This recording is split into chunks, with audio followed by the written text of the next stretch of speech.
여러분이 혹시 USDC를 가지고 계시면 받는 3.5% 보상, 이게 과연 이자일까요? 아니면 그냥 혜택일까요? 이 간단해 보이는 질문 하나가 지금 미국 워싱턴 DC 전체를 정말 뜨겁게 달구고 있습니다. 네, 이게 단순히 뭐 수익률이 얼마냐 이런 문제가 전혀 아니죠. 그렇죠. 디지털 자산의 거인 코인베이스의 핵심 비즈니스 모델, 그리고 또 미국 전통은행 시스템의 미래가 말 그대로 정면으로 충돌하고 있는 겁니다. 그래서 오늘 저희는 이 스테이블 코인 보상이라는 뜨거운 감자가 왜 갑자기 정치 무대의 중심으로 떠올랐는지 그 배경부터 한번 깊게 파헤쳐 보려고 합니다. 네, 단순히 뭐 양측이 이렇다 저렇다 주장만 나열하는 게 아니고요. 법안의 문구 하나하나에 숨겨진 진짜 의미, 그리고 이게 시장에 가져올 파장, 그리고 가장 중요하게는 이 논쟁이 지금 이걸 듣고 계신 여러분의 디지털 자산에 어떤 실질적인 영향을 미칠지 그 핵심을 짚어보겠습니다. 좋습니다. 그럼 바로 본론으로 들어가 보죠. 블룸버그 보도를 보니까 코인베이스가 아주 작심한 듯한 경고를 날렸어요. 현재 상원에서 논의 중인 디지털 자산 시장 구조 법안에 대해서 거의 뭐 보이콧 선언 아니냐 이런 말까지 나오던데요. 맞습니다. 스테이블 코인 보상을 제한하는 문구가 조금이라도 들어간다면 이 법안에 대한 지지 자체를 철회하겠다. 이건 뭐 단순한 의견 제시가 아니라 일종의 최후 통첩이죠. 와, 그 법안이 굉장히 중요한 법안 아닌가요? 엄청나게 중요하죠. 디지털 자산 시장의 큰 틀을 짜는 법안인데 코인베이스 같은 거대 기업이 등을 돌리면 법안 통과 동력 자체가 흔들릴 수 있거든요. 그만큼 코인베이스에게 이게 절박하다는 뜻입니다. 특히 이번 주 목요일로 예정된 마크업 회의가 분수령이 될 거라고 하죠. 이 마크업이라는 게 좀 생소한데 법안 통과 과정에서 이게 어느 단계인가요? 법안의 디테일이 결정되는 뭐랄까 가장 중요한 단계라고 보시면 됩니다. 우리 국회로 치면 상임위원회의 법안 심사 소위 같은 곳인데요.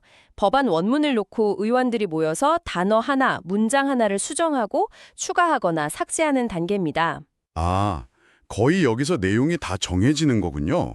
그렇죠. 여기서 결정된 문구가 사실상 최종안이 될 가능성이 높기 때문에 지금 워싱턴 DC에서는 양측의 로비전이 가장 치열하게 벌어지고 있는 겁니다. 알겠습니다. 그런데 여기서 많은 분들이 사실 저도 그랬고요. 좀 의아할 것 같아요. 스테이블 코인으로 이자 주는 건 작년에 통과된 지니어스 액트 때문에 이미 금지된 거 아니었나? 하고 말이죠. 바로 그 지점이 이 문제의 핵심입니다. 법이라는 게 항상 디테일의 싸움이거든요. 네. 지니어스 액트는 스테이블 코인 발행사, 즉 이슈어가 코인을 보유했다는 사실 자체로 이자를 지급하는 걸 금지했어요. 발행사요. 예를 들면 USDC를 만든 서클 같은 것 말이죠. 네, 맞습니다. 서클이 모든 USDC 보유자에게 직접 이자를 주는 건 이제 불법이 된 거죠. 잠깐만요. 그럼 제가 이해한 게 맞는지 한번 볼게요.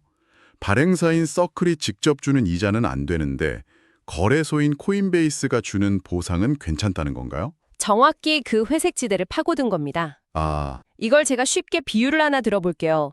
법이 코카콜라 본사가 냉장고에 콜라를 넣어뒀다고 해서 현금을 주는 건 금지라고 정한 거예요. 네. 하지만 동네 슈퍼마켓이 우리 가게에서 콜라를 사줘서 고맙다고 슈퍼마켓 포인트를 주거나 다음 구매 시 할인을 해주는 것, 이건 안 막은 거죠. 와, 비유가 정말 기가 막히네요. 코인베이스는 자기들이 주는 건 이자가 아니라 우리 플랫폼을 이용해줘서 고맙다는 의미의 보상, 즉 reward라고 주장하는 겁니다. 그런데 은행들은 지금 포인트든 할인이든 그게 결국 돈인데 그게 그거 아니냐 이렇게 나오는 거고요. 맞습니다. 바로 그 회색 지대를 없애야 한다고 주장하는 거죠. 야, 정말 이자와 보상이라는 단어 하나를 둘러싼 아슬아슬한 줄타기였군요. 그러니 은행들이 왜 그렇게 결사반대하는지 이제 좀 이해가 갑니다. 그들의 논리를 좀 더 구체적으로 들어볼까요? 미국 은행 연합 같은 단체들의 주장은 딱 세 가지로 요약할 수 있는데 이게 굉장히 대중적이고 정치인들에게 잘 먹히는 논리입니다. 어떤 것들이죠? 첫째는 당연히 예금 이탈입니다. 지금 같은 고금리 시대에도 은행 예금이자는 뭐 1%가 채 안 되는 경우가 많잖아요. 그렇죠. 그런데 어디선가 디지털 달러에 3.5%를 준다고 하면 누가 은행에 돈을 묶어두겠냐는 거죠. 자금의 대이동이 일어날 수 있다는 공포로 자극하는 겁니다. 그 논리가 정치인들한테는 특히 설득력 있게 들리겠네요. 뭐 보호해야 할 지역 경제 이런 프레임으로 연결하기 쉬우니까요. 바로 그게 두 번째 논리입니다. 은행에서 빠져나간 예금은 곧 지역 대출 자금의 고갈로 이어진다. 지역은행의 존재 이유가 뭡니까?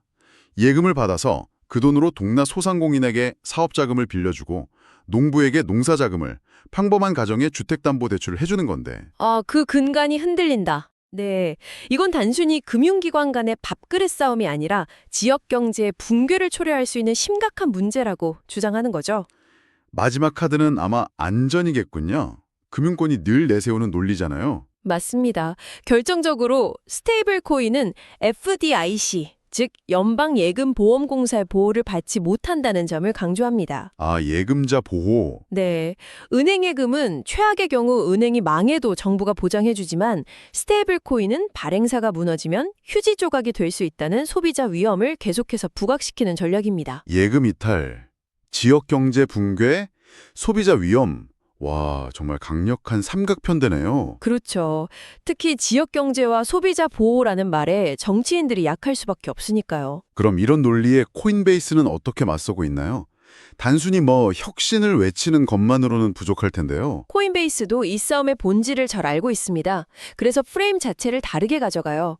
우선 은행들의 주장을 시대에 뒤처진 기득권 세력의 불공정한 경쟁 방해로 딱 규정합니다. 아, 기득권 지키기다. 네, 이미 발행사 이자는 법으로 막았는데 이제 와서 유통 플랫폼의 마케팅 활동까지 막는 건 혁신의 싹을 자르는 행위라는 거죠.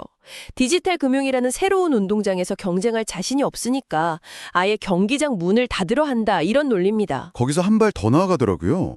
코인베이스가 내세우는 논리가 굉장히 거시적인데 바로 발러 패꼼이라는 키워드를 꺼냈어요.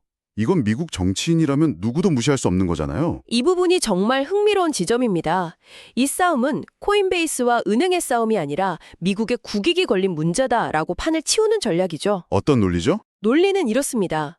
앞으로 전 세계 결제 시스템이 디지털화 될 텐데 이때 달러 기반 스테이블 코인이 널리 쓰이면 디지털 시대에도 달러의 영향력은 유지될 것이다.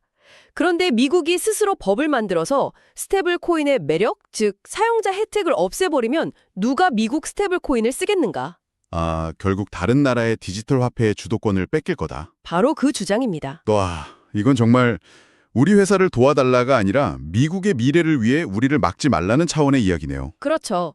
달러 패권이라는 주장이 좀 과장됐다고 볼 수도 있지만 확실히 워싱턴에서는 강력한 설득력을 가질 수 있겠죠. 근데 코인베이스가 왜 이렇게까지 필사적으로 법안 지지 철회라는 극단적인 카드까지 꺼내들면서 싸우는지 그 속사정을 좀 들여다볼 필요가 있을 것 같아요. 네, 맞습니다. 이건 단순히 철학의 문제가 아니라 회사의 명운이 걸린 돈 문제이기 때문입니다. 바로 그 지점이 궁금했습니다. 이 보상 모델이 코인베이스 수익에 얼마나 중요한 건가요? 이 부분이 바로 사람들이 코인베이스에 대해 흔히 오해하는 지점이에요. 대부분 코인베이스를 거래 수수료로 돈을 버는 암호화폐 카지노 정도로 생각하시잖아요. 네, 그렇죠. 하지만 이 싸움은 코인베이스의 진짜 미래 전략이 은행에 더 가깝다는 걸 보여줍니다. 그들은 USDC 준비금, 즉 사용자들이 맡겨둔 디지털 달러를 운용해서 나오는 이자 수익을 발행사인 서클과 나눠 갖거든요. 아, 그러니까 사용자들이 코인베이스의 USDT를 더 많이, 더 오래 예치할수록 코인베이스의 수익이 커지는 구조군요. 정확합니다. 보상은 그걸 위한 가장 강력한 미끼인 셈이고요. 맞습니다. 블룸버그 데이터를 보면 2025년에 코인베이스의 스테이블 코인 관련 수익이 약 13억 달러, 우리 돈으로 1조 7천억 원이 넘을 걸로 추정됩니다. 1조 7천억이요? 네. 이건 변동성 심한 시장에서 거래 수수료에 의존하는 것과는 차원이 다른 매우 안정적이고 예측 가능한 현금 흐름이죠. 전통은행들이 수백 년간 해온 비즈니스 모델과 본질적으로 같습니다. 와, 은행들이 왜 그렇게 두려워하는지 이제 알겠네요. 그렇죠. 제가 만약 유료 구독 서비스인 코인베이스 원 사용자라고 생각해보면 3.5% 보상이 사라지는 순간 굳이 코인베이스에 제 USDC를 묶어둘 이유가 없어지겠네요. 그 돈 빼서 다른 데로 옮기겠죠. 코인베이스에게는 그게 악몽 같은 시나리오인 겁니다. 그래서 이 문제가 사활을 건 레드라인일 수밖에 없는 거군요. 그런데 상원에서 논의되는 진짜 쟁점은 단순히 허용할 거냐 금지할 거냐 이런 흑백 논리가 아닙니다. 더 교묘하고 복잡한 절충안이 논의되고 있어요. 어떤 방식이죠? 현재 가장 유력하게 거론되는 안은 보상을 지급할 수 있는 자격을 제한하는 방식입니다. 예를 들어서 연방정부로부터 정식 은행 라이센스나 신탁, 트러스트 차터를 보유한 기관만 스테이블코인 보상 지급을 허용하자는 아닙니다. 아, 그건 결국 코인베이스 같은 암호화폐 기업들한테 은행 시스템 안으로 들어오라고 압박하는 거네요. 바로 그겁니다. 은행처럼 돈 벌고 싶으면 은행과 똑같은 규제를 받아라 라는 메시지군요. 정확히 보셨어요. 은행권 입장에서는 규제 밖의 경쟁자를 견제할 수 있고 규제 당국 입장에서는 관리 감독이 어려운 암호화폐 기업들을 제도권 안으로 끌어들일 수 있으니 양쪽 모두에게 명분이 서는 절충안이죠. 내셔널 트러스트 라이센스 취득을 고려하고 있다는 보도도 있었어요. 다 이런 큰 흐름과 연결되는 거군요. 네, 무관하지 않다고 봅니다. 그렇군요. 그럼 앞으로 펼쳐질 상황을 청취자분들이 이해하기 쉽게 세 가지 시나리오로 정리해 볼 수 있겠네요. 네, 좋습니다. 첫 번째, 시나리오 A는 코인베이스에게 가장 좋은 결과입니다. 보상 지급은 허용하되 이게 예금 이자가 아니고 FDIC 보호도 안 된다는 사실을 사용자에게 더 명확하게 알리도록 공시를 강화하는 선에서 그치는 거죠. 두 번째는 방금 말씀하신 절충안 시나리오 B가 되겠고요. 은행이나 신탁 라이센스를 가진, 즉 규제 울타리 안으로 들어온 사업자에게만 보상 지급을 허용하는 겁니다. 이 경우 코인베이스는 라이센스를 따기 위해 막대한 비용과 노력을 들여야 하지만 사업 모델 자체는 유지할 수 있겠죠. 마지막으로 코인베이스에게 최악인 시나리오 C는 은행권의 주장대로 플랫폼의 보상 지급 자체를 광범위하게 금지하는 것. 이 경우 코인베이스의 수익 모델과 성장 전략에 직접적인 타격이 불가피하겠네요. 네. 현재 업계 분위기는 어떤 형태로든 보상 관련 문구가 추가될 것은 거의 확실하다는 쪽입니다. 관건은 그 규제의 수위가 A, B, C 중에 어디에 가장 가까울 것이냐 이 점입니다. 정말 흥미진진한 싸움이네요.